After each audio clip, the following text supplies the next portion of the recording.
आप विद्यालय में काम करते हैं तो बहुत सारी समस्याएं, चाहे वो बच्चे की ब्लीडिंग हो, उसको चोट लगना हो, या उसकी बर्निंग हो, या बाइटिंग हो, या फिर फ्रैक्चर हो, बहुत सारी समस्याएं आपके साथ रहती हैं। उन्हें कैसे हैंडल करना है, हमारे साथ कुरुक्षेत्र से विक्रम जी उपलब्ध है, रेड क्रॉस कुरुक्षेत्र से। वो आपको डिफरेंट रेड क्रॉस के डिफरेंट कॉन्सेप्ट के साथ साथ रोड सेफ्टी और फर्स्ट एड की जो जरूरत है आपको, उसके बारे में आपसे बातचीत करेंगे। ये सेशन आपके लिए बहुत महत्वपूर्ण है। जब हम स्कूल सेफ्टी और सिक्योरिटी की बात करते हैं तो किसी बच्चे का जीवन बहुत महत्वपूर्ण होता है, क्योंकि हर जिंदगी हमारे लिए महत्वपूर्ण है। हर बच्चा हमारे लिए एक साइंटिस्ट है, जज है, आईएएस है, आईपीएस है। उसकी जिंदगी बहुत महत्वपूर्ण है, उसे संभाल कर रखना है, बचाना है। क्या क्या प्रिकॉशंस आप ले सकते हैं, मैं विक्रम को इनवाइट करूंगा, वो आए और अपनी बात रखें। आप सभी शिक्षक साथियों को सादर प्रणाम। मैं Prabhakar Vikram Singh, Indian red cross society district branch Kurukshetra से आपके मध्य प्रस्तुत हूँ फर्स्ट एड की जानकारी लेकर के, और आशा करता हूँ कि आप सभी इसको ध्यान से सुनेंगे, समझेंगे और किसी भी आपदा, आफत या डिजास्टर की समय इसको इम्प्लीमेंट भी करेंगे। तो आशा करता हूँ कि आपको साफ साफ सुनाई दे रहा होगा,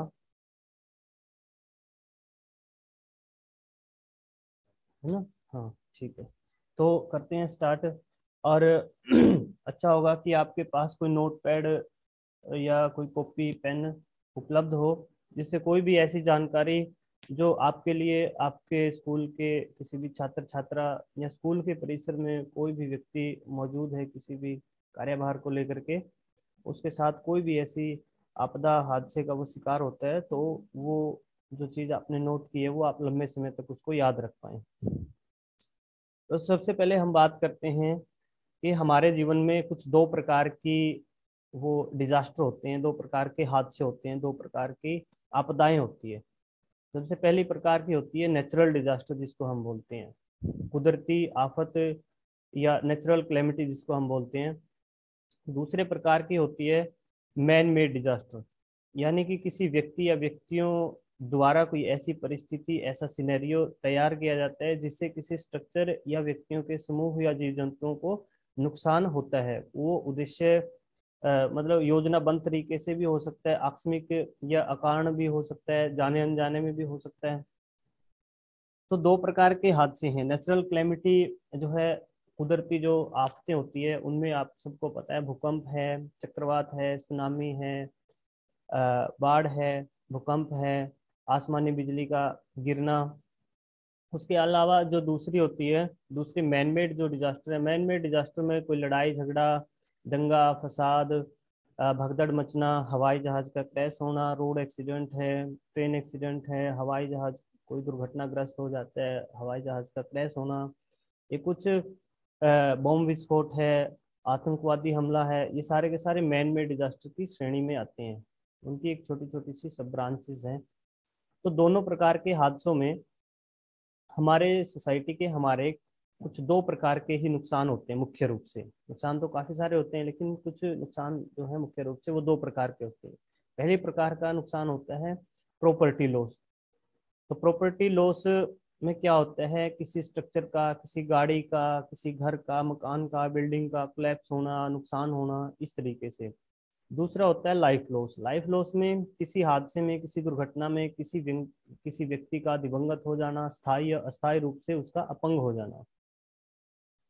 तो पहले प्रकार की जो हमारा लॉस था, प्रॉपर्टी लॉस। प्रॉपर्टी लॉस का एक नेचर है कि जब भी हम उसको दोबारा से रिकंस्ट्रक्ट करते हैं, रीबिल्ड करते हैं, तो बेहतर गुणवत्ता के साथ उसको करते हैं। मान लीजिए मैं गाड़ी से जा रहा था, गाड़ी दुर्घटनाग्रस्त हुई, गाड़ी क्रैश हुई, गाड़ी में एयर बैग्स थे, वो टाइम से खुले नहीं। लेकिन दोबारा से जब हम गाड़ी खरीदेंगे ठीक होने के बाद, तो बेहतर गुणवत्ता के साथ खरीदेंगे, उसमें एयर बैग्स भी हो और वो टाइम से काम भी करे, कोई तकनीकी खराबी आने से पहले मुझे सूचना मिल जाए। तो आशा करता हूँ कि आप सभी साथी जो है वो समझ पा रहे होंगे। तो प्रॉपर्टी लॉस को हम बेहतर तरीके से ही जो है वो तैयार करते हैं। आप बिल्डिंग का मामला लीजिए, बाढ़ में, भूकंप में, चक्रवात में, बारिश में कोई बिल्डिंग गिर जाती है, दोबारा से जब हम उसको रिकंस्ट्रक्ट करते हैं, रीबिल्ड करते हैं, तो अच्छे सीमेंट, सरिये, कंक्रीट की अच्छी इंजीनियरिंग, अच्छा आर्किटेक्चर उसमें इस्तेमाल करते हैं। ये तो था प्रॉपर्टी लॉस का नेचर। जब भी हम प्रॉपर्टी लॉस की रिकवरी करते हैं, क्षतिपूर्ति करते हैं, तो बेहतर गुणवत्ता के साथ करते हैं। लेकिन लाइफ लॉस में ऐसा कुछ नहीं होता। अगर किसी व्यक्ति की किसी दुर्घटना में जान चली जाती है, वो मर जाता है, दिवंगत हो जाता है, तो उस जैसा दूसरा व्यक्ति कोई हम किसी लैब में तैयार नहीं कर सकते। उसके बॉडी स्ट्रक्चर के साथ तैयार कर सकते हैं, उसके हेयर स्टाइल के साथ तैयार कर सकते हैं, उसके पास जो डिग्री, डिप्लोमा, सर्टिफिकेट थे वो और ज्यादा भी उसको दिलवा सकते हैं हम। लेकिन जो उसके पास बुद्धि थी, कौशल था, उसका आईक्यू था, उसका दृष्टिकोण था, उसका विवेक था, वो किसी लैब में हम कृत्रिम रूप से तैयार नहीं कर सकते। अगर कर सकते तो स्वामी दयानंद सरस्वती, स्वामी जो हमारे एपीजे अब्दुल कलाम या स्वामी विवेकानंद और काफी सारे ऐसी जो हमारे महान पर्सनैलिटियां थी समाज के अंदर, उन्हें याद करने की हमें जरूरत ना होती किसी भी समय समय पर या किसी भी ओकेजन पर बच्चों को मोटिवेट करने के लिए या खुद मोटिवेट होने के लिए।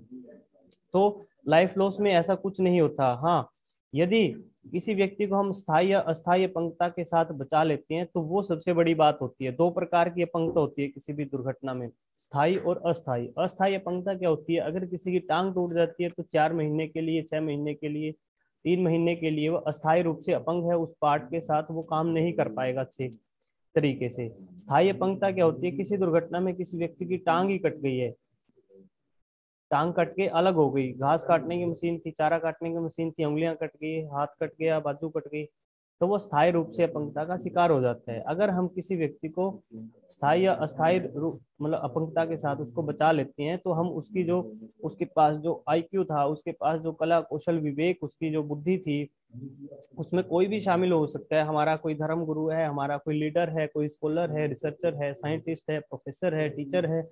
अगर किसी दुर्घटना में किसी व्यक्ति की दोनों टांगे कट गई, आप वहां पर पहुंचे या वहीं पर प्रस्तुत थे, आपने उसको बचा लिया, उसका खून रोक लिया, उसको अस्पताल लेकर के गए, उसकी जान बच गई। बाद में पता लगा कि वो एक शिक्षक थे, या आपके साथ हादसा हुआ, कोई दूसरा व्यक्ति, कोई सिविलियन था, उसने आपको बचा लिया, उनको पता लगा कि वो शिक्षक थे। टांगे कटने के बाद जो टांगों की अहमियत थी वो आपके निजी लाइफ तक ही सीमित थी। आप चल फिर नहीं सकते हैं, दूसरों पर, बैसाखी पर, व्हीलचेयर पर निर्भर हो गए। लेकिन समाज के लिए जो दायित्व आपका जो पहले आप अदा कर रहे थे वो अब भी कर सकते हो। और उसके साथ साथ जो दूसरों को मोटिवेट करने का एक अच्छा साधन भी आप बन सकते हो। दूसरे जो हमारे युवा साथी हैं, बच्चे हैं, हमारे दूसरे समाज के जो लोग हैं, वो आपको देखेंगे, आपकी डेडिकेशन को देखेंगे दुर्घटना के बाद भी, तो वो मोटिवेट होंगे आपको देख करके। तो ये चीज का थोड़ा सा आप ध्यान रखेंगे कि हमारे जीवन में दो प्रकार के हादसे होते हैं, नेचुरल और मैन मेड। दोनों प्रकार में दो प्रकार का नुकसान होता है, प्रॉपर्टी लॉस और लाइफ लॉस। प्रॉपर्टी लॉस को हम रिकवर कर सकते हैं लेकिन लाइफ लॉस को रिकवर नहीं कर सकते। इसीलिए जो है हमारा फर्स्ट एड काफी इंपॉर्टेंट रोल अदा करता है किसी भी डिजास्टर में। उसकी एक मतलब इम्पोर्टेंट भूमिका होती है, मुख्य भूमिका अदा करता है। तो स्कूल के बच्चों के लिए और आपके लिए एक फर्स्ट एड में एक गोल्डन रूल है कि हर एक सवाल का जवाब ढूंढने के लिए उसके लिए एक फार्मूला होता है। किसी भी तरीके से आप उसको इम्प्लीमेंट करते हो तो उसका आंसर जो है, समाधान है समस्या को, आपके सामने प्रस्तुत हो जाता है। तो वो आप नोट कर सकते हैं, आसान है। और उससे ऐसी स्थिति अगर कई बार बनती है, क्योंकि आप हर एक विषय के एक्सपर्ट तो नहीं बन सकते, लेकिन कुछ चीजों को आप इस तरीके से समझ सकते हैं कि अगर कुछ भी आप ना कर पाए तो कुछ तो ऐसा करें कि उसकी हालत और ज्यादा ना बिगड़े। जो हो चुका है वो हो चुका है, उससे आगे उसकी हालत और ज्यादा ना बिगड़े, उसको जिंदा बचा रहने में, उसको रिकवर करने में हम कुछ ना कुछ मदद कर पाए। तो सबसे पहले आप लिखेंगे ऊपर से नीचे CDRABC, CDRABC। सबसे पहला जो हमने सी लिखा है उसका जो, उसको हम विस्तारित करते हैं। उसका मीनिंग है कॉल फॉर एम्बुलेंस। जब भी कोई दुर्घटना होती है, वो रोड एक्सीडेंट है, स्कूल में कोई दुर्घटना हुई, किसी बागीचे में, किसी पार्क में, गार्डन में, कहीं पर भी कोई ऐसी दुर्घटना हो जाती है जिसमें किसी लाइफ का लॉस होता है, तो सबसे पहले आप एम्बुलेंस को कॉल करेंगे। एम्बुलेंस को कॉल करने के लिए आपको एम्बुलेंस का नंबर पता हो, 108 एम्बुलेंस का नंबर है। पूरे भारतवर्ष में आप कहीं पर भी चले जाएं, आपके साथ या आपके किसी साथी के साथ कोई भी मेडिकल इमरजेंसी हो जाए तो आप 108 नंबर डायल करेंगे। पहले ये नंबर अलग अलग रीजन वाइज, स्टेट वाइज अलग अलग हुआ करते थे, लेकिन दुर्घटना का किसी भी रंग, रूप, लिंग, धर्म, जाति, संप्रदाय, पद, प्रतिष्ठा इत्यादि के साथ कोई डायरेक्ट संबंध नहीं है। वो किसी भी रीजन में हो सकती है, किसी भी आदमी, किसी भी व्यक्ति के साथ हो सकती है, किसी भी पर्सनैलिटी के साथ हो सकती है। तो ये चीज का आप विशेष ध्यान रखेंगे। Call for ambulance 108 number dial करेंगे, सुनिश्चित करेंगे कि आपका नंबर सही मिला है कि नहीं मिला है। नमस्ते, आदाब, सत श्री अकाल, गुड मॉर्निंग, इवनिंग, जैसे भी आप बात करते हैं एक बार सुनिश्चित करें। जी आप एम्बुलेंस से बात कर रहे हैं? जी हाँ, मैं एम्बुलेंस से बात कर रहा हूँ। उसके बाद आप अपनी बातें उनके सामने प्रस्तुत करेंगे। कुछ प्रकार की सूचनाएं हैं जो आप नोट करेंगे। सबसे पहले प्रकार की सूचना लोकेशन के बारे में, जगह, वेन्यू, ट्रांसपोर्ट, जो भी आप उसको कहें।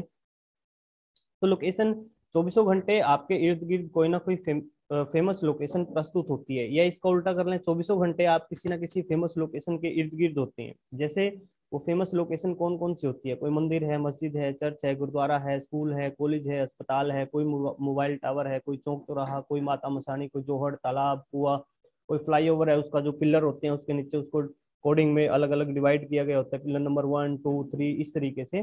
तो लोकेशन आप सही तरीके से बताएं। कुछ साथियों का एक क्वेश्चन होता है कि सर एम्बुलेंस के अंदर ट्रैकिंग सिस्टम होता है, जैसे आपके मोबाइल फोन में गूगल मैप से आप किसी को ट्रैक कर सकते हैं, उस जगह का पता लगा सकते हैं, लेकिन फर्स्ट एड क्या होती है? फर्स्ट एड में कोई भी व्यक्ति इसका प्रोफेशनल नहीं बन सकता। जो साधन आपके पास उपलब्ध हैं उनका इस्तेमाल करके आप लोगों की जान बचा सकते हैं। अब उसका वो ट्रैकिंग सिस्टम काम करता है नहीं करता है, जिसका काम करता है वो एम्बुलेंस आपके सामने प्रस्तुत होगी, जिसका नहीं करता उसको ठीक करवाएंगे किसी भी तरीके से। लेकिन उसका विकल्प, उसके अंदर आप ये जाने कि कोई भी ऐसा ट्रैकिंग सिस्टम नहीं है, उसका विकल्प आपके पास होना चाहिए कि उस लोकेशन को कम समय में कैसे ट्रैक किया जा सकता है। तो इस तरीके से आप अपनी लोकेशन बता सकते हैं। आप सड़क पर हैं, सड़क पर बेंचमार्क होते हैं, साइन बोर्ड लगे होते हैं, फलां गांव शहर इतने किलोमीटर दूर है। अगर उस बोर्ड को आप दूसरी तरफ से देखेंगे तो जहां से आप आए हैं उसका भी आपको पता लगेगा। उसके सड़क पर फॉरेस्ट डिपार्टमेंट नंबर लगा देते हैं पेड़ों पर, उससे आप थोड़ा सा अंदाजा लगा सकते हैं। एग्जैक्ट तो नहीं बता सकते, लेकिन थोड़ा सा लोकेशन का अंदाजा लगा सकते हैं कि मैं शहर से, गाँव से किस दूर। सड़कों के नाम होते हैं, महात्मा गांधी मार्ग, ये मार्ग, वो मार्ग, उस तरीके से आप उसको ट्रैक कर सकते हैं। आशा करता हूँ आप समझ गए होंगे। तो सबसे पहले लोकेशन के बारे में आप बताएंगे। उसके बाद नंबर ऑफ कैजुअलिटी या नंबर ऑफ पेशेंट। कई बार दुर्घटना में जरूरी नहीं है कि एक ही व्यक्ति घायल हो, उससे ज्यादा भी हो सकते हैं, 1, 2, 3, 4, 5 है।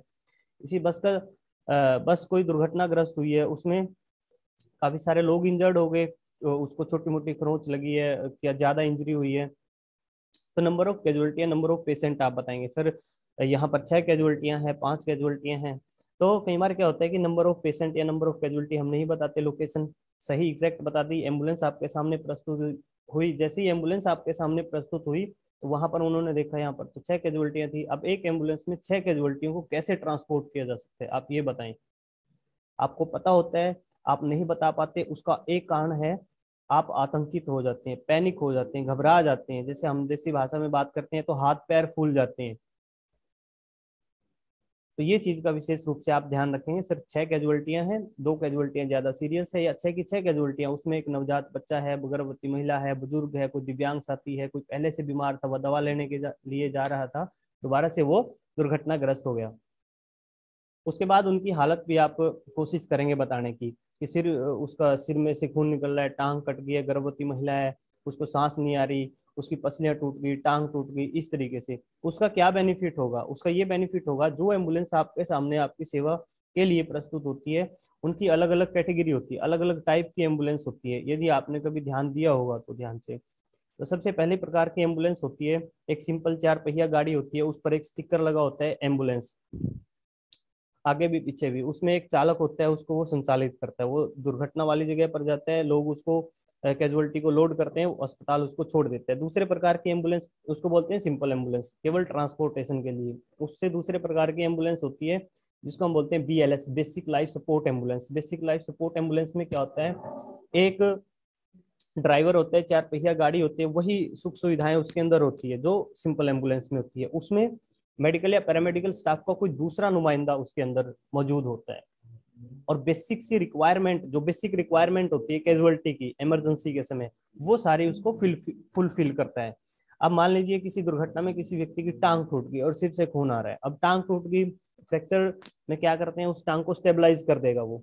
जब तक अस्पताल नहीं जाएंगे उस टांग को स्टेबलाइज कर देगा, उसको खून निकल रहा था उसके घाव को साफ कर दिया, धूल मिट्टी कंकर पत्थर मच्छर मक्खी बैठे हुए थे उसको साफ कर दिया, उसको लोशन कोई लगा दिया उसको और पट्टी कर दी, बस उसके साथ बातचीत कर ली, उसके साथ बातचीत की, उसको हौसला दिया। उसके बाद होती है ALS, एडवांस लाइफ सपोर्ट। ऐसा जैसा नाम से ही पता लग रहा है advance life support. Advance life support ambulance में क्या होता है, उसके अंदर जो है ऑक्सीजन सिलेंडर लगा होता है, CPR देने के इक्विपमेंट होते हैं, मेजरमेंट के इक्विपमेंट होते हैं।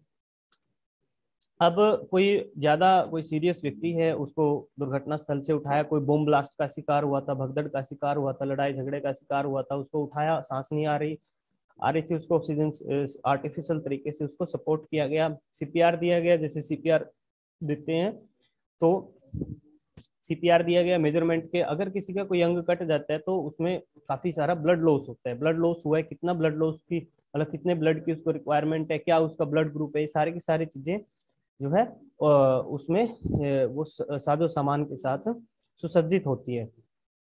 और उसके अलावा होती है बस एम्बुलेंस। मास कैजुअलिटियां हो जाती है कई बार, कोई सांप्रदायिक दंगा या कोई भी ऐसी भीड़ मतलब जो है वो गलत तरीके से उपद्रव करती है तो उसमें मास कैजुअलिटी होती है, तो उसमें बस एम्बुलेंस का इस्तेमाल किया जाता है। ट्रेन एम्बुलेंस एक देश का दूसरे देश के साथ युद्ध हो गया, उसमें हमारे मिलिट्री पर्सन या सिविलियन जो है वो काफी सारे इंजर्ड हो गए, सैकड़ों की संख्या में हो गए, तो उनको एक जगह से देश के अंदर या देश से बाहर ट्रांसपोर्ट करना काफी मुश्किल हो जाता है इंडिविजुअल एम्बुलेंस से या बस एम्बुलेंस से। तो उस समय जो है वो ट्रेन एम्बुलेंस काम करती है। एयर एम्बुलेंस होती है, बस एयर एम्बुलेंस होती है, बोट एम्बुलेंस होती है। एयर एम्बुलेंस का आपको पता है कि क्या होती है, जब सड़क मार्ग या रेल मार्ग या कोई दूसरा मार्ग काम ना करे तो उसमें एयर एम्बुलेंस काम करती है। बोट एम्बुलेंस होती है जब फ्लड का सीन होता है तो और मौसम साफ ना हो, जब फ्लड का सीन हो, फ्लड आया हुआ है, बारिश चल रही है, मौसम साफ नहीं है और बाय एयर भी आप किसी को मदद नहीं कर पा रहे हैं तो उस समय बोट एम्बुलेंस काम करती है। बाइक एम्बुलेंस होती है संकरे भीड़ भाड़ वाले रास्तों पर अगर किसी कैजुअलिटी को जो है मेडिकली हेल्प पहुंचानी है तो उस समय वो बाइक एम्बुलेंस काम करती है। आशा करता हूँ जो अभी तक मैंने आपको सूचना दी, डिस्कस किया, वो समझ में आया होगा। एक बार हामी भरे सभी साथी। Yes sir. हाँ यस सर। ठीक है जी। ये तो था सी माने कॉल फॉर एम्बुलेंस। उसके बाद करते हैं डी माने डेंजर। डेंजर में क्या होता है कि जब दुर्घटना होती है तो वो दो सिचुएशन जब इकट्ठा होती है, एक हेल्दी पर्सन है और एक खतरा है। तो जब वो इकट्ठा होते हैं तो कोई दुर्घटना घटित होती है। एक स्वस्थ व्यक्ति है, वो जा रहा था, नंगी तार पड़ी हुई थी बिजली की, तो उसको हाथ लगाएगा। अब वो नंगी तार क्या है, खतरा है। सड़क के बीच में वो बैठ करके खेलेगा, दौड़ेगा या कुछ भी एक्टिविटी करेगा तो वो सड़क उसके लिए खतरा है, बिजली की नंगी तार उसके लिए खतरा है। तो जब वो उसके साथ जुड़ेगा तो दुर्घटना होगी। जब भी दुर्घटना होगी तो आप क्या करेंगे, या तो खतरे को अलग करेंगे या उस कैजुअलिटी को अलग करेंगे। मैं एक आपको उदाहरण से समझाने की कोशिश करूंगा। किसी के कपड़ों में आग लगी हुई थी, है ना, केमिकल, जैसे स्कूल में आग लगी, घर में या कहीं पर भी, या उसने सुसाइड अटेम्प्ट किया, तो कपड़ों में आग लगी हुई थी, दौड़ रहा था, भाग रहा था, आपने उसको रोका, जो भी फार्मूला था आपने उसको इम्प्लीमेंट किया। आग लगी हुई थी, आप उसको इंजेक्शन दे रहे थे जलन बंद करने का, उसको दवाइयां दे रहे थे, टैबलेट दे रहे थे, उसको हौसला दे रहे थे, आग बंद नहीं किया आपने, आग नहीं बुझाई। तो ऐसा आपने नहीं करना। सबसे पहले तो खतरे को अलग करेंगे, जिस वजह से वो नुकसान अभी भी जारी है, तो उस खतरे को अलग करेंगे। तो ये चीज का थोड़ा सा आप ध्यान रखेंगे डेंजर में। डी माने डेंजर। उसके बाद है रिस्पॉन्स। रिस्पॉन्स लेने, कोई भी कैजुअलिटी है उसका आपने रिस्पॉन्स लेना है। रिस्पॉन्स 3 तरीकों से लिया जा सकता है।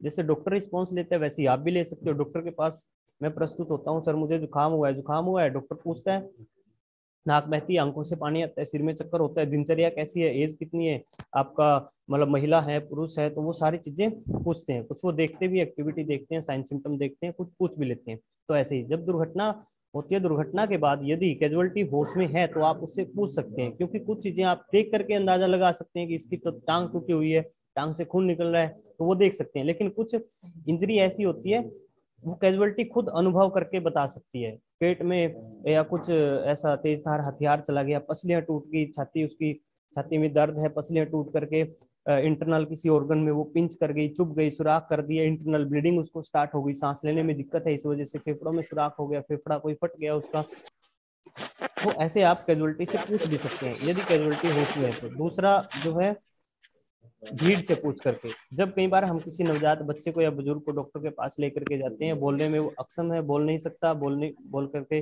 अपने जो एक्सप्रेशन है, अपनी जो सिचुएशन है वो नहीं बता पा रहा, तो एक नवजात बच्चे से डॉक्टर पूछ नहीं सकता, तो वो पूछता किससे है उसके बारे में? साइन सिम्टम तो वो देख लेते हैं, पूछता है उससे, उसके जो परिजन है, उसके माता पिता है, उसके दादा दादी, जो भी उसका ख्याल रखते हैं, उसका रख रखाव करते हैं, उनसे वो पूछ लेते हैं भाई साहब क्या हुआ। तो उसकी माता जी बताएंगी इसने टॉयलेट किया, नहीं किया, कितनी बार दूध पिया, रोता है, कब रोता है, किस माहौल में रोता है, कितने बजे रोता है, रात को बुखार होता है, दिन में होता है। तो इस तरीके से जब भी दुर्घटना किसी पब्लिक प्लेस पर होती है, जब भी दुर्घटना किसी पब्लिक प्लेस पर होती है, तो वहां पर आपको बाय स्टैंडर्ड मिलेंगे, तमाशगीर लोग मिलेंगे। तो वहां पर क्या होता है, आप उन लोगों से आप पूछ सकते हैं, उन लोगों से आप पूछ सकते हैं कि भाई साहब इनको क्या हुआ, कैसे हुआ, कब हुआ। तीसरा जो तरीका है वो है साइन सिम्टम देख करके। जैसे डॉक्टर भी देख लेता है, दुर्घटना हुई, व्यक्ति के साथ कोई नहीं था, अस्पताल लेकर के आए, तो साइन सिम्टम दिखे, उन्हीं के अकॉर्डिंग उसका जो है इलाज शुरू कर दिया। तो फर्स्ट एड में भी यही होता है, साइन सिम्टम देख लेते हैं। अब साइन सिम्टम कैसे देख करके आप अंदाजा लगा सकते हैं? सपोज करें आपके स्कूल के बाहर जब आप स्कूल से निकले, कोई व्यक्ति पड़ा हुआ था, बेसुध था, होश में नहीं था, उसके पास एक शराब की बोतल पड़ी थी, कोई खाने पीने की कोई दूसरी वस्तु भी उसके पास पड़ी थी, तो देख करके ये आप क्या अंदाजा लगाएंगे? हेलो। शराब भी है सर। हाँ बिल्कुल बिल्कुल बिल्कुल सही आपने बोला, एकदम से सटीकता के साथ, कि वो बंदा शराबी है जी, बस उसके पास शराब की बोतल पड़ी है तो वो शराबी है। लेकिन अगर दूसरे सिनेरियो में आप दोबारा से अंदर गए, दोबारा से जब बाहर आएंगे, दूसरे सिनेरियो में उस शराब की बोतल को उठा के उसके पास कुछ स्कूल की ही नोटबुक्स घेर दें, स्कूल का बैग घेर दें, सब्जी का थैला घेर दें, कुछ ऑफिस की फाइलें घेर दें, तो देख करके आपका सोचने समझने का तौर तरीका नहीं बदलेगा? जी सर। हाँ बदलेगा। अब अगर उसके पास वो कम उम्र का है, कम उम्र का भी शराबी हो सकता है, मैं भी शराबी हो सकता हूँ, मेरे पास अगर स्कूल का बैग है, कॉलेज का बैग है, मेरे पास कोई स्पेसिफिक किसी ऑफिस की फाइलें पड़ी है, कोई फाइल कवर है, कोई नोटबुक्स है, तो आप देख करके अंदाजा लगा सकते हैं स्कूल का बच्चा है, लड़ाई झगड़ा हो सकता है, इसको चक्कर आ सकते हैं, कोई दूसरा रीजन हो सकता है। अगर शराबी है तो इलाज तो फर्स्ट एड तो उसको भी देनी है, लेकिन साइन सिम्टम के अकॉर्डिंग। अब किसी ने सुसाइड अटेम्प्ट किया था, कोई पेस्टिसाइड उसने खा लिया, और आप गए, उसके पास कोई नहीं था, दरवाजा खोला, तोड़ करके उसके अंदर आप घुसे, तो पेस्टिसाइड उसने जो खाया था, कोई जहर वहर उसने खा लिया था, तो साइन सिम्टम उसके मुंह से कोई झाग, लार, ब्लीडिंग या कोई दूसरा लिक्विड उल्टी उसके मुंह से आ रही होगी, उसके इर्द गिर्द कोई दवाई की खाली शीशी, बोतल, रैपर, पाउच, पैकेट पड़ा होगा, खरोंचने नोचने के निशान आपको वहां पर मिलेंगे। इंटरनल ब्लीडिंग हो सकती है, कान से, नाक से, मुंह से ब्लीडिंग उसको स्टार्ट हो सकती है। तो ये साइन सिम्टम देख करके भी आप अंदाजा लगा सकते हैं। तो जो भी आपको, कई बार हम घर में काफी सारी पॉइजनस चीजें इस्तेमाल करते हैं, मच्छर मारने की टिकिया, फिनाइल, फर साफ करने का, ये साफ करने का, वो सब जहरीली होती है, और वो सारी पॉइजनस चीजें जो हम इस्तेमाल करते हैं वो किसी ना किसी पैकेट में, किसी ना किसी पाउच में आती है मार्केट से, और जब वो हम खरीदते हैं तो उसके बैक साइड में, उसके फ्रंट पे लिखा होता है। अगर कोई व्यक्ति या बच्चा या बुजुर्ग, प्रौढ़ कोई इसके संपर्क में आ जाता है तो क्या करें उस समय? इमरजेंसी, क्योंकि रात को भी कोई बच्चा मच्छर की टिकिया खा सकता है, दिन में भी खा सकता है, जब घर में कोई ना हो तब भी वो उसका इस्तेमाल कर सकता है गलती से। लेकिन उस पर लिखा भी होता है, क्या लिखा होता है? फर्स्ट एड में क्या करें, अकॉर्डिंग टू साइन सिम्टम।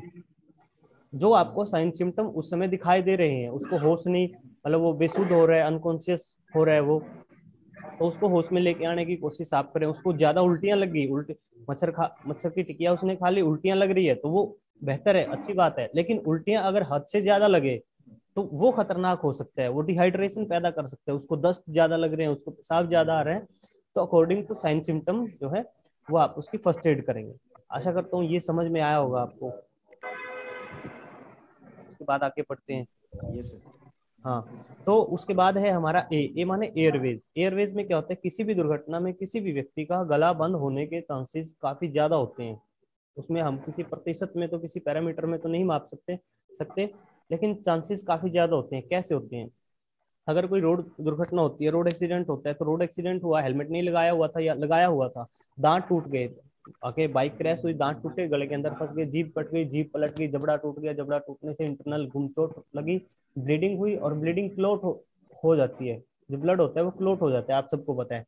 तो ब्लीडिंग क्लॉट हो गई, स्वेलिंग आ गई, सांस नहीं मिल पा रहा है उसको, हेलमेट का कोई टुकड़ा टूट गया, हेलमेट डाला हुआ था वो टुकड़ा कोई मुंह में चला गया, कोई चीज गाड़ी चलाते टाइम वो खा पी रहा था वो इत्तेफाक से गले के अंदर छूट गया, गाड़ी की आगे की एयर शील्ड होती है वो टूट के गले के अंदर उसके फंस गई, कोई पानी में कीचड़ में या कोई बिल्डिंग कोलैप्स हो गई, उसके मलबे के नीचे से आप उसको निकाल रहे हो, पानी से निकाल रहे हो, जोहड़ तालाब नदी नहर फ्लड से निकाल रहे हो, तो उसके मुंह में कीचड़ काई कंकर पत्थर धूल मिट्टी भरे हो सकते हैं। तो इसीलिए एयरवेज उसका चेक करेंगे। एयरवेज कैसे चेक करेंगे? सीधा लेटा लिया, मुंह को थोड़ा तिरछा किया, मुंह को खोल लिया और उंगली जो भी उंगली को हाथों को कवर करके जो भी दिखाई दे रहा है फॉरेन बॉडी उसको आपने निकाल देना है। एयरवेज। उसके बाद है बी, बी माने ब्रीदिंग। ब्रीदिंग उसकी चेक करनी है। ब्रीदिंग कैसे हम चेक कर सकते हैं किसी व्यक्ति की? सर एक बार, हेलो सर, ये देना अपना चश्मा देना। हाँ, तो ब्रीदिंग कैसे चेक कर सकते हैं? एक LLF का फार्मूला होता है, लुक लिसन एंड फील से। लुक मतलब देख करके उसका डायफ्राम, पेट देख सकते हैं। अगर वो आपकी पहुंच से दूर पड़ा है, रेलवे ट्रैक से दूसरी तरफ पड़ी है कैजुअलिटी, नहर से रजवाहे से दूर पड़ी है, आपकी पहुंच में नहीं है वो, आप उसको हाथ नहीं लगा सकते, लेकिन उसका पेट देख सकते हैं, उसका पेट देख सकते हैं, उसका डायफ्राम ऊपर नीचे होगा तो वो सांस ले रहा है। अगर उसके नजदीक हो फिर भी आप कोई मतलब आपको पता नहीं लग रहा है, तो कोई भी पेन है, पेंसिल है, फूल पत्ता कंकर पत्थर उसके पेट पे रखेंगे तो वो मूवमेंट करेगा, तो आप अंदाजा लगा सकते हैं। उसके बाद लिसन, कान से सुन सकते हैं, अगर साइलेंट जोन है तो उसके सांस को आप सुन भी सकते हैं। फील कर सकते हैं, दोनों उंगलियां ये ऐसे नाक के नीचे रखी तो फील भी कर सकते हैं। एक और आपको मैं यूनिक तरीका बताता हूँ जिसे जब इस्तेमाल करना है, जब मास कैजुअलिटी हो, कैजुअलिटियों की संख्या काफी ज्यादा हो और एक एक कैजुअलिटी को सांस लेने में परेशानी हो सकती है, यानी कि क्रिटिकल हो सारे की सारी कैजुअलिटियां, और आपको लग रहा है कि सभी कैजुअलिटियों के पास समय काफी कम है, तो कोई भी अगर सड़क दुर्घटना की बात करें तो आपको वहां पर कोई ना कोई कांच का टुकड़ा अवश्य मिलेगा। कोई बाइक क्रैश हुई है, गाड़ी क्रैश हुई है, कुछ भी ऐसा हुआ तो कोई ना कोई कांच का टुकड़ा आपको वहां पर बिखरा हुआ मिलेगा। अगर दुर्घटना ऐसी नहीं है कि कांच का टुकड़ा आपको ना मिले, तो वहां पर कोई किसी के पास चश्मा है, घड़ी है या मोबाइल है, मोबाइल के ऊपर ग्लास गार्ड लगा हुआ है, तो कोई भी ऐसा कांच आप इस्तेमाल कर सकते हैं। जैसे मैंने यही सर से एक उनका चश्मा ले लिया, ध्यान से देखना है आपने सभी ने, ये मैंने उनका चश्मा लिया, मेरे पास नहीं था, मैंने उनसे ले लिया, आप भीड़ से ले सकते हो। तो चश्मा लिया और ये उसको जो है नाक के नीचे लगा दिया, और शायद आप देख भी पा रहे होंगे इसको, ये धुंधला हो जाएगा, मॉइस्चर लगेगा, वाटर कंप्रेसर लगेंगे, तो मतलब कि आप बहुत कम समय में, सेकंडों के हिसाब से 1 सेकंड में किसी व्यक्ति का आप सांस चेक कर सकते हैं। तो 2 सेकंड में लगा लो, 3 में लगा लो, 4 सेकंड में लगा लो। तो अगर एक व्यक्ति पर आप सर पॉलिथीन भी यूज हो सकती है इसकी जगह? हाँ, पोलोथीन भी इस्तेमाल कर सकते हो, लेकिन ये सारी चीजें हैं। देखो मैं आपके पास, सबके पास मोबाइल है, मोबाइल के ऊपर ग्लास गार्ड लगा हुआ है, 10 20 50 100 रुपए का ये ग्लास गार्ड है, ये नाखून से उतार करके अलग करके तोड़ करके, मास कैजुअलिटी हैं, आप अकेले हो या कोई दूसरा, एक टुकड़ा उसको देंगे, दूसरा टुकड़ा उसको देंगे, तीसरा टुकड़ा उसको देंगे। देखो अगर आप 20 कैजुअलिटियों का सांस चेक करेंगे तो समय लगेगा, लेकिन 4 व्यक्ति अगर 20 कैजुअलिटियों का सांस चेक करेंगे तो कम समय में कर पाएंगे। अगर उनको पता है कि उनका सांस नॉर्मल है, इग्नॉर्मल है, अगर इग्नॉर्मल है, वो सांस नहीं ले पा रहे, तो माउथ टू माउथ उसको रेस्पिरेशन आप दे सकते हैं। तो आगे बढ़े, आगे है हमारा सी। सी माने circulation of blood. Circulation of blood check करना है। वैसे तो हम हमारे 14 जगह से, इसके बाद बस मैं थोड़ा सा फ्रैक्चर के बारे में बताऊंगा, ब्लीडिंग के बारे में, और फायर और अर्थक्वेक के बारे में। यह है सर्कुलेशन ऑफ ब्लड। सर वैसे तो हमारे शरीर से हम 14 जगह से हमारा सर्कुलेशन ऑफ ब्लड, नब्ज जिसको हम बोलते हैं, हार्ट है, वो चेक कर सकते हैं। लेकिन किसी भी दुर्घटनाग्रस्त व्यक्ति को, अगर कोई बच्चा फेंट हो जाता है, बेहोश हो जाता है, दुर्घटना का शिकार हो जाता है, तो उसका आप कहाँ से चेक करेंगे, उसकी नब्ज कहाँ से चेक करेंगे? ये गले के दोनों तरफ कैरोटिड पल्स होती है। नाम याद रखने की जरूरत नहीं है, याद रखें कि कैसे करेंगे। ये गले के दोनों तरफ आप हाथ रखेंगे, आराम से, दबाना नहीं है। यहाँ से हम हमारी जो है, हाँ, वहां से हम हमारी हार्ट बीट जो है वो चेक कर सकते हैं। अगर किसी कैजुअलिटी को सांस लेने में दिक्कत है और आपने दबा दिया, जाने अनजाने में, आपको नहीं पता था, अनजान कोई व्यक्ति था, यहाँ से दबा दिया, दबाते रहे, नब्ज नहीं मिली, ब्लीडिंग ज्यादा हो गई थी, ब्लड लॉस हो गया था काफी, दबाते रहे और लास्ट में गला ही दबा दिया। ऐसा आपने नहीं करना। अगर शंका है, आपको सस्पेंस है कि मैं दोनों तरफ से दबाऊंगा तो इसको सांस लेने में दिक्कत हो सकती है, तो उसको एक तरफ से दबाएं, दाएं से या बाएं से, राइट से या लेफ्ट से, सज्जे से या खब्बे से, इस तरीके से। उसके बाद हम बात करते हैं फ्रैक्चर के बारे में। स्कूल में कोई भी हादसा हो जाता है, कोई लड़ाई झगड़ा बच्चों का आपस में हो जाता है, बाहर हो जाता है, सोसाइटी में हो जाता है, अगर फ्रैक्चर हो जाता है तो फर्स्ट एड में आप क्या करते हैं? फर्स्ट एड क्या होती है? फर्स्ट एड की मैं डेफिनेशन आपको बता देता हूँ एक बार। किसी भी दुर्घटना के शिकार व्यक्ति को उपलब्ध साधनों के द्वारा दुर्घटना स्थल पर ही डॉक्टर के आने से पहले या डॉक्टर के पास ले जाने से पहले जो मदद, सहायता, हेल्प एड दी जाती है उसे फर्स्ट एड कहते हैं। किसी भी दुर्घटना के शिकार, कोई भी दुर्घटना हो, उसका कोई शिकार है, उसकी आप मदद करेंगे उपलब्ध साधनों के द्वारा। जो साधन आपके पास है, दो केस होते हैं किसी भी दुर्घटना में, एक तो होता है फ्रैक्चर का, दूसरा होता है ब्लीडिंग का मुख्य रूप से। और तो ब्लीडिंग वाले को आपने पहले ट्रीट करना है, ये ध्यान रखेंगे, ब्लीडिंग को रोकना है। अगर किसी की टांग टूट गई है, एक टांग टूट गई और दूसरे हाथ की जो है वो उंगलियां कट गई, तो उसका ब्लीडिंग को आप, ब्लड लॉस को पहले रोकेंगे, टूटी हुई टांग को बाद में आप देखेंगे। तो उपलब्ध साधनों के द्वारा अगर किसी की उंगली में फ्रैक्चर आ जाता है, उंगली से मैं आपको समझा देता हूँ, उंगली में फ्रैक्चर आ गया तो डॉक्टर क्या करता है? उसको प्लास्टर कर देता है, उसको स्टेबलाइज कर देता है कुछ समय के लिए, निश्चित समय के लिए। तो अब आपके पास ऑन द स्पॉट कुछ भी नहीं है। तो जैसे आपके सभी के पास पेन, आप पेन इस्तेमाल करते हैं, मेरे पास है, तो ये पेन को ऐसे रखा और इसको बांध दिया। आशा करता हूँ कि आप देख पा रहे होंगे। तो ये पेन को बांध दिया आपने। अगर सभी व्यक्ति तो ऐसे नहीं होते समाज में जो पेन का इस्तेमाल करते हैं, तो पेन नहीं है, पेंसिल है, स्केल है, चम्मच है, घर में ऐसा हादसा हो गया तो चम्मच का इस्तेमाल कर सकते हैं। आइसक्रीम, कुल्फी खाते हैं, उसका जो स्टिक होता है वो आप इस्तेमाल कर सकते हैं। कुछ भी नहीं है, दुर्भाग्य ऐसा है कि पेन, पेंसिल, स्केल, चम्मच कुछ भी आपके पास नहीं है। तो पेड़ से कोई टहनी, आसपास में कोई पेड़ पौधा खड़ा है तो जैसे हम दांतुन करते हैं तो पेड़ से कोई सीधी सी टहनी तोड़ेंगे और वो उंगली के साथ लगा देंगे। अब वो भी नहीं है, ऐसा दुर्भाग्य है किसी आप ऐसे इंस्टीट्यूट में हो जहाँ पर कोई पेड़ पौधा नहीं है, तो एक उंगली को दूसरी उंगली के साथ आप बांध देंगे, उसको बोलते हैं बॉडी स्प्लिंट। ऐसे ही आप टांगों में भी कर सकते हैं। किसी साथी को खेलते हुए, दौड़ते हुए या कुछ भी, मतलब ऐसा हो जाता है प्लेग्राउंड में, स्टेडियम में, तो एक टांग के साथ पैंट की जो सिलाई है बाहर की तरफ, उसमें आप हॉकी की स्टिक है, छाता है, छड़ी है, डंडा है, कोई भी लकड़ी है, कर्टन जो होते हैं, पर्दे होते हैं, पर्दों की पाइप आप लगा सकते हैं, तो वो बांध सकते हैं। अगर कुछ भी नहीं है तो एक टांग को दूसरी टांग के साथ आप उसको स्टेबलाइज करते हैं। तो ये तो था फ्रैक्चर का। फ्रैक्चर में ऐसे आपने करना है। बाकी मैं अभी सभी बातें तो मैं संक्षेप में बता रहा हूँ। बाकी मैं एक यूट्यूब चैनल भी छोटा सा रन करता हूँ, तो आप देख सकते हैं। अगर आपको लगे नहीं तो पीवी सिंह नाम से आप उस पर डायल करेंगे यूट्यूब पर, पीवी सिंह, प्रभाकर विक्रम सिंह, तो आप उस पर देख सकते हैं। अभी तो थ्योरेटिकली हमने डाला है सभी, तो प्रैक्टिकल अभी डालेंगे। तो दूसरा है ब्लीडिंग का असर। बस ब्लीडिंग में क्या होता है मुख्य रूप से, स्कूल में क्या समस्या आती है ब्लीडिंग की? दो प्रकार की ब्लीडिंग होती है, एक्सटर्नल और इंटरनल। इंटरनल ब्लीडिंग का मैं बताता हूँ आपको। एक्सटर्नल तो जहां से सोर्स आपको पता लग रहा है कि यहाँ से ब्लड निकल रहा है, उसको कैसे रोकना है। तो दूसरा है इंटरनल। इंटरनल मतलब अंदरूनी, गुम चोट लग जाती है।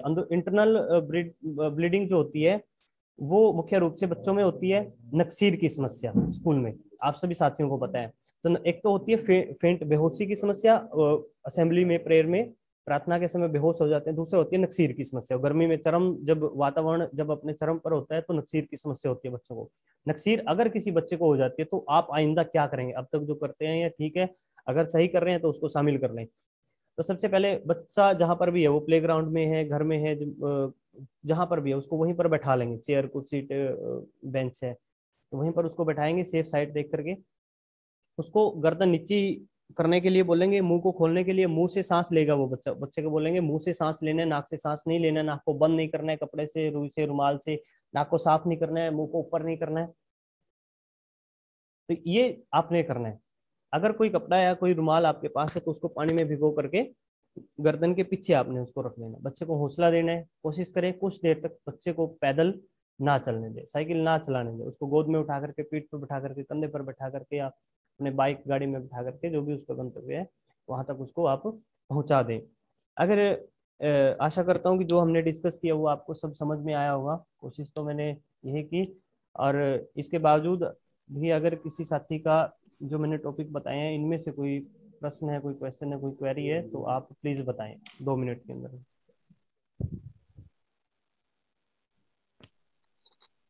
हेलो जी सर, नमस्कार। जी नमस्कार। अगर ज्यादातर स्कूलों में देखा जाता है बच्चों को फिट्स की समस्या होती है, हाँ, दौरे की प्रेयर समस्या में होती खड़े खड़े।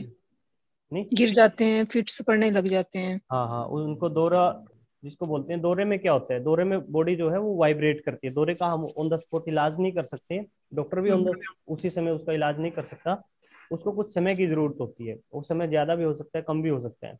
तो ऑन द स्पॉट क्या कर सकते हैं, हम ये कर सकते हैं कि जब उसकी बॉडी वाइब्रेट होती है तो उसके पास कोई भी इंजरियस कोई ऐसी चीज है, कोई नुकीली चीज है, कांच है, आग है, या कोई भी गहरी खाई है, सड़क है, तो उसको आप पकड़ के रखें। पकड़े इतना, उसकी बॉडी को वाइब्रेट तो होने दें, लेकिन इस तरीके से पकड़े उसका सिर, टांगे, बाजू वो जमीन पर ना पटके, ताकि दूसरी कोई इंजरी ना हो, सबसे पहले तो। दूसरा क्या होता है कि हम कहते हैं गांव में, जी दौरा पड़ गया, दांत चिपक गए, ले आओ भाई पेचकस ले आओ, चम्मच ले आओ, इसके दांत खोलने हैं, बंदा मर गया, ये हो गया। तो कई बार क्या होता है कि आपने कोई चम्मच ली, घर में ऐसी चम्मच होती है हर जगह उपलब्ध, दांतों में फंसाई, जोर लगाया, चार दांत बच्चे के बाहर आ पड़े। एक तो ये नुकसान होता है। दूसरा नुकसान क्या होता है कि कई बार कोई भी औजार हम लेते हैं और जोर लगा देते हैं पूरा ताकत से, दांत नहीं टूटे, लेकिन वो दांत खुलने के एकदम से अंदर गले में जाकर के वो जो है औजार, चम्मच या पेचकस जो भी है वो लग गया, उसको इंटरनल ब्लीडिंग स्टार्ट होगी, ब्लड क्लोट हो सकते हैं। ये करना है। खोलते क्यों है, ऐसी क्या दिक्कत होती है, इसलिए खोलते हैं कि मुंह से खून आना स्टार्ट हो जाता है कई बार दौरे के समय। और उसका कारण क्या होता है, जब दांत चिपकते चिपकते हैं, जबड़ा चिपकता है, तो उस जबड़े के बीच में हमारी जीभ आ जाती है, या हमारे फेस की जो चमड़ी होती है वो आ जाती है, वो पंचर हो जाती है, उसकी वजह से ब्लीडिंग स्टार्ट हो जाती है। हम घबरा जाते हैं, पैनिक हो जाते हैं, उसको खोलने की कोशिश करते हैं। बस सिर्फ उसका एबीसी चेक करें, एयरवेज चेक करें, उसकी ब्रीदिंग चेक करें, सांस ले पा रहा है वो, और उसका सर्कुलेशन ऑफ ब्लड, बस इतना आपको चेक करना है। तो उसके बाद क्या करें, उसके बाद उस बच्चे को जब वो दौरा खत्म हो गया, उसको करवट के बल आप लेटा देंगे, सज्जी करवट, खब्बी करवट, दाएं साइड, बाएं साइड, जैसे हम रात को सोते हैं इस तरीके से, तो उसको आपने लेटा देना है। ठीक है सर। मेन तो वो ना, हेलो, एक्सक्यूज जी मी मैडम। सर। ये बच्चे जो हैं आसपास जैसे भीड़ लगा देते हैं बहुत ज्यादा। जी हाँ, जो प्रॉब्लम ये आती है कि आसपास भीड़ बहुत हो जाती है, उसको मतलब प्रॉपर वो नहीं मिल पाता, सांस वगैरह नहीं ले हाँ हाँ, पाते तो हैं। आप उनको मतलब ऐसा होता है फर्स्ट एड में, जब भी हम बच्चों को प्रैक्टिकल सिखाते हैं तो बच्चों को दूर करें, बच्चों को अपने, जो बच्चे ट्रेंड है वो अपने आप ही दूर हट जाते हैं, या दूसरी कोई मदद की आवश्यकता है वो मदद उसकी जो है कैजुअलिटी की करते हैं, या उस फर्स्ट एडर की करते हैं। तो ये आप हेलो सर। जी सर वन मोर, लास्ट में आपने बताया है जी नक्सीर के लिए फर्स्ट एड, प्लीज क्लियर कीजिए दोबारा से। हाँ, नक्सीर के लिए ना, हेलो, हाँ जी सर। हाँ नक्सीर नक्सीर, के टाइम क्या फर्स्ट एड देंगे, हाँ कैसे? नक्सीर अगर किसी को आ जाती है, ध्यान से सुने आप, जब भी किसी को नक्सीर आती है बच्चे को, तो आप उस बच्चे को वहीं पर बैठा लें या बैठने के लिए बोलें। अगर बच्चा हो सकता है अकेला भी हो सकता है, तो बच्चे को वहीं पर आप बैठने के लिए बोलें या बैठा लें। वो गार्डन हो सकता है, कहीं पर भी पेड़ की छाया, छप्पर, शेड या कुछ भी, तो वहीं पर उसको बैठा लें, चौकड़ी मार के, चेयर पे, कुर्सी पे, जहां पर भी। उसको बोले कि गर्दन को नीचे की तरफ कर ले, ऐसे मुंह को खोल ले, मुंह से सांस लेगा वो बच्चा जब तक उसकी नक्सीर ठीक नहीं हो जाती। नाक से सांस नहीं लेगा, नाक को साफ नहीं करेगा, जबरदस्ती बंद नहीं करेगा, नाक को ऊपर नहीं करेगा, तो ये वो करेगा बच्चा को। अगर गर्मी का समय है तो कोई भी कपड़ा, रुमाल लेकर के आप, चुन्नी दुपट्टा, तो उसके गर्दन के पीछे रख देंगे पानी में भिगो करके। उसको एक दो घूंट पानी का आप दे सकते हैं अगर उसकी डिमांड है। बच्चे के साथ बातचीत करेंगे, उसको हौसला देंगे। ओके। ठीक है सर। तो एक्सक्यूज मी आप सर। जी सर, गर्मियों के दिनों में खास तौर पे बच्चों को असेंबली के टाइम पे चक्कर आने की समस्या बहुत होती है, ऐसा है बच्चे गिर सर। जाते हैं। अभी इससे ऐसी सिचुएशन में क्या किया जाए? हाँ, मैं अभी बता तो देता हूँ आपको, लेकिन क्या है कि समय कम है, को दूसरे स्कूलों के साथियों को भी थोड़ा सा वो करना है, तो मेरे से जो नेक्स्ट रिसोर्स पर्सन है वो भी खड़े हैं, तो मैं आपको बता देता हूँ। असेंबली के समय जी। होता है अक्सर है, तो कोशिश ये करें आप सबसे पहले तो स्कूल में पेड़ लगाएं, लंबे पेड़ ओके। लगाएं, जिससे क्या होता है कि जो असेंबली वाली जगह है उस पर छाया है सुबह के समय।